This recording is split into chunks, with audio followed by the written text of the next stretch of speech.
everyone, welcome back to our coffee break programming course, and we are at lecture 29 already. And last time we started to talk about arrays, and today we will continue and we will talk about the array dimensions. We will see the concept of array dimensions, what it is actually, and then we will see some examples of multi-dimensional arrays, and finally we will see how any array is located linearly in memory.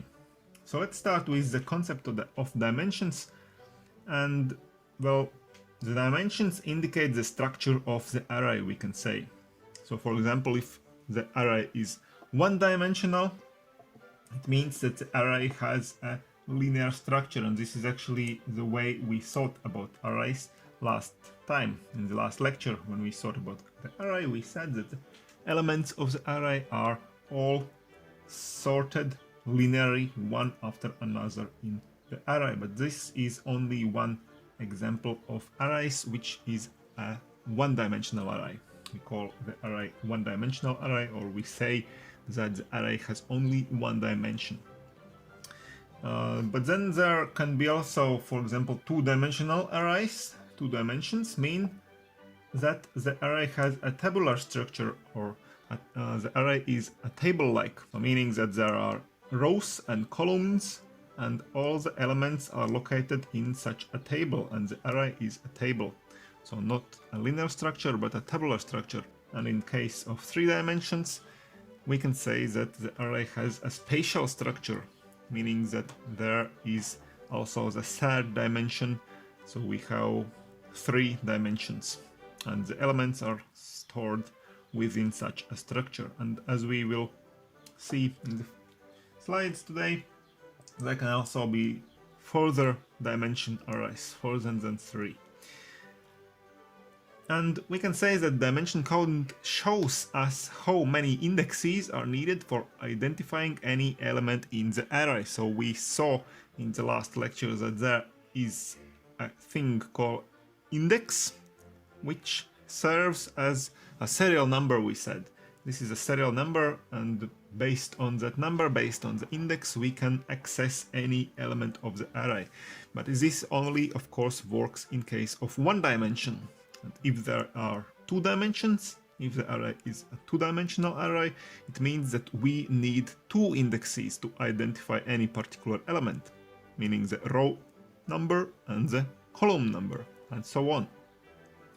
But nevertheless, it's very important that any array is still stored linearly in the memory, linearly, so each element after the previous element. So also for example, two-dimensional array, it doesn't mean that in the memory physically the table will be put into when the array will be declared. It's not so. Any array is still stored linearly, and we will see at the end of this lecture how it's done. So let's see some examples of multi-dimensional arrays. So let's start with just a one-dimensional array, just to remember how we declared the array and how we exploited the array. So for example, here we declare a variable called my array. This is a variable name, and we say that the array will be of data type int. Each element will be integer, and there will be 50 elements in such an array. So if we declare an array that way, we can really think of the array as linear structure. So if we have n elements in the array, we can think of them being stored linearly, one after another in this direction.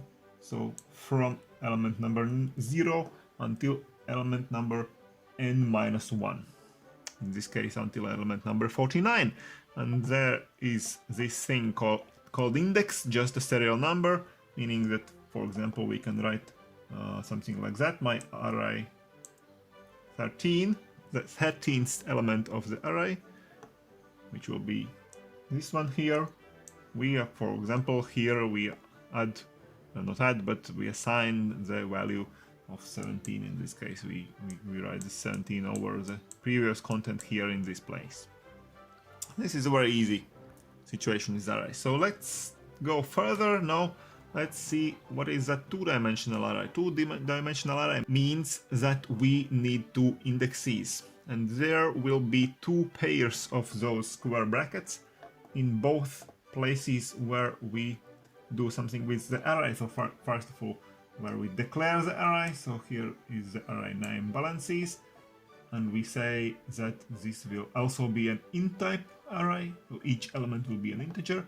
And there we can see that declaring such an array, we use two pairs of brackets, and in the first brackets we specify the size of the first dimension, and the second bracket we specify the size of the second dimension. So we can think of such an array as of a table, for example, with 11 rows and 6 columns.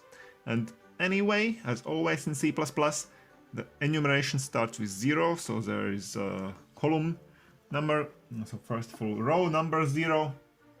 Here, this is the row number 0, so row number 1, and so on until row number 10, and also columns starting from 0 to 5 in this case. And for example, if we want to access now the particular element, any particular element of the array, for example, let's say we want to write something here in this place, the same number 17 for example, then we will write something like that, balances, and again we use two pairs of square brackets, and we specify the first index and the second index. So first index is row number 3, and column number 4.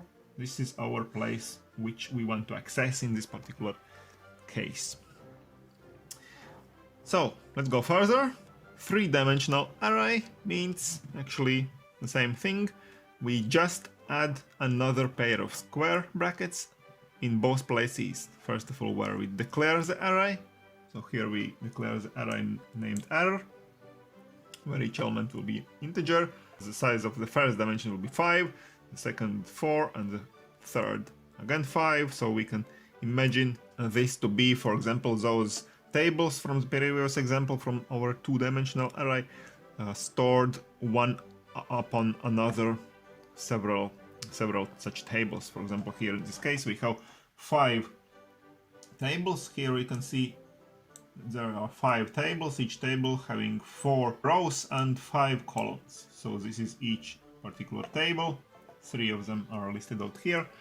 And for example, when we access again the particular element, we write 3 pairs of square brackets. So array first index 0, so this is, for example, the top table here, and within this top table we now see the second row and the third column. So this is second row, third column, so 17 goes here if we write it like that.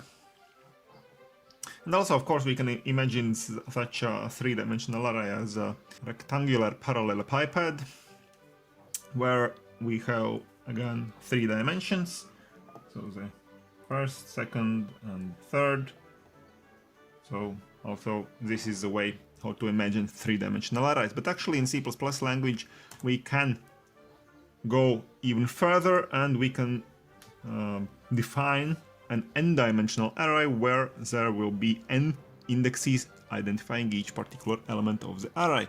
And of course, if n is greater than 3, then it is not very easy to imagine how such an array will look like, but it's not also needed. We just have to think about that such an array in the way that there will be n indexes identifying each element. So we will have n pairs of square brackets where we declare the array and also where we use the array. But actually it must be said that it is very uncommon to use such an array. If n is greater than 3, then in those cases other date structures are usually more suitable. Well, this is about the arrays. So let's see now the example. One example of a two-dimensional array where we want to save the multiplication table from 1 to 10 in a two-dimensional array, and afterwards we want to print the array out on screen. So this is actually our desired result. So this is our multiplication table from 1 to 10, so maybe not aligned very neatly here, but this is for the simplification purposes enough. So in the first line we can see that there are numbers from 1 to 10 also in the first column, and here are all the multiplications until the 100 in this corner. So we can divide this task in 3 parts. So first part is creating the array. Creating the array, of course, is very easy. We just create a 2-dimensional array. Let's call the array, for example, M in this case, and we will have 10 rows and 10 columns, of course, for such an array. So the next thing is to fill the array. So fill the array with particular values. And if you remember when we talked about the standard array, the 1-dimensional array, the usual thing how we go and do something with all the elements of the array was to create a loop, a for loop traditionally, which goes through the whole array. And now if we have 2 dimensions, then we will have 2 for loops included, one in the other. So for example, here we can see the filling possibility. So first of all, we start with a for loop that goes through the first dimension. So let's say we go through the rows with the index I, which will be the row number. So there is row number 0, this is row number 0, row number 1, and so on until this last row number 9.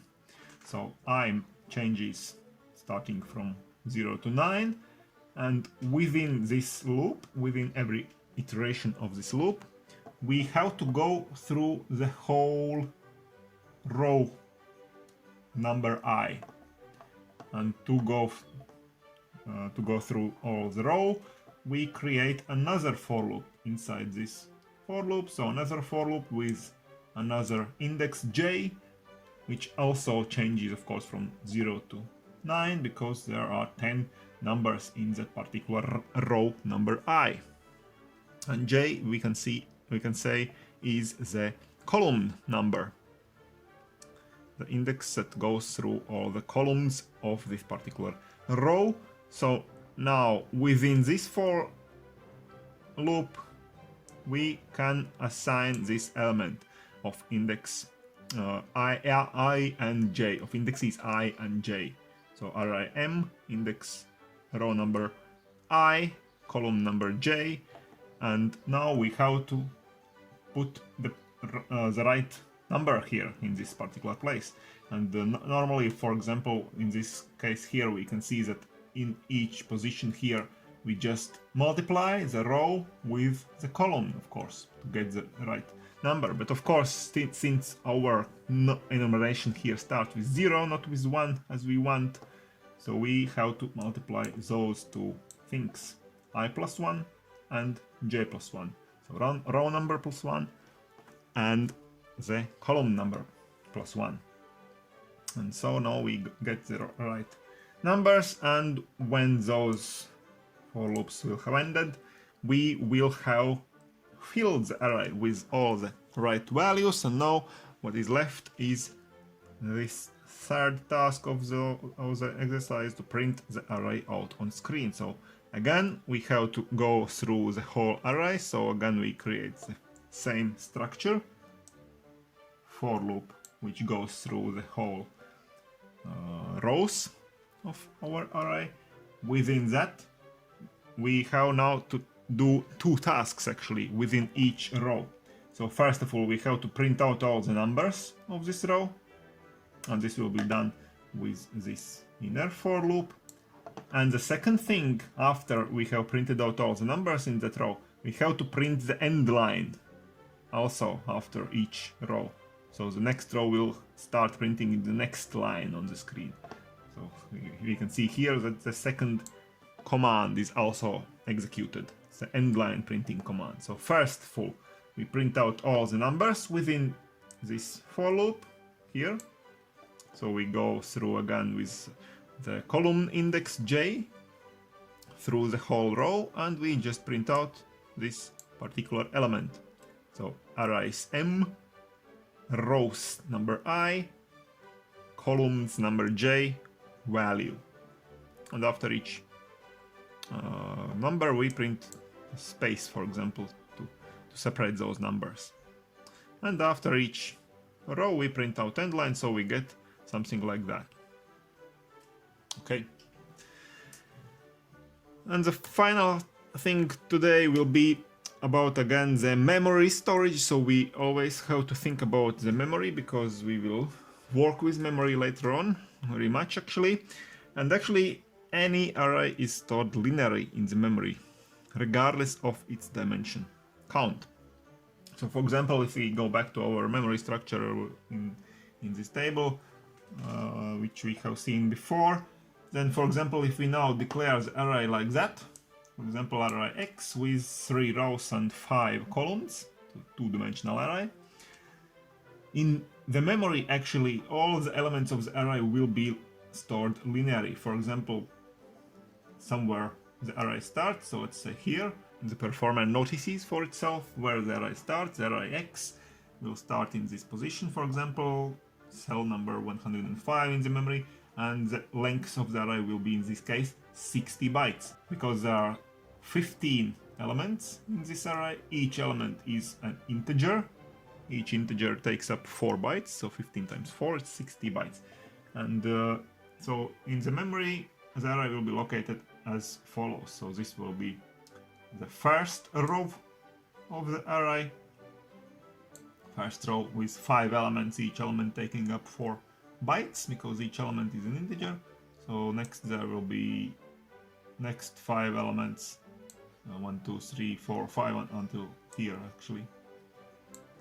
The next row, and the final 5 elements until here. The next row, the third row, so 3 rows. Row number 0, this whole is now row number 1, and row number 2. All rows are stored after the previous one, and within each row, of course, all elements are stored one by one actually. And this is true for all arrays, also for 3-dimensional arrays and so on. Everything is linear in the memory. Okay, so that's it for today. We have seen the concept of array dimensions, we have seen some examples of multi-dimensional arrays, and we have seen a particular example of a 2-dimensional array and how to deal with it, and we have seen that actually in the memory everything is still located linearly and stored linearly. So this is it for today. So please come back tomorrow for the homework of this lecture. Stay tuned to my channel, subscribe to it, and see you soon.